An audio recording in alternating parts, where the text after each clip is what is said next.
नमस्कार मित्रांनो, मी Shashikant Patil, nature spark pure desi poultry फार्ममध्ये आपलं स्वागत आहे। या देशी कुक्कुटपालनामध्ये आपल्याला बरेचसे रोग आपल्याला दिसतात, म्हणजे विषाणूजन्यमुळे होणारे रोग असतात किंवा जीवाणूजन्यमुळे होणारे रोग असतील, बुरशीमुळे होणारे रोग असतील आणि परोपजीवीमुळे होणारे जे रोग असतील। तर हा व्हिडिओ आहे तो परोपजीवीमुळे होणारे रोग। हे दोन प्रकार असतात।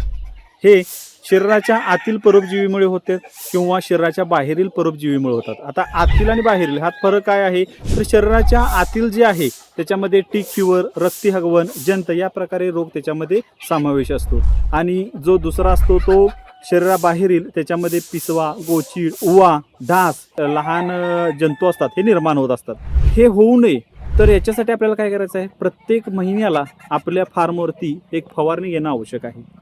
ती फवारणी कोणत्या ह्याची घ्यायची, तर पहिलं औषध बोटॉक्स किंवा तुम्ही टॅक्टिक औषध ह्याच्यासाठी वापरू शकता।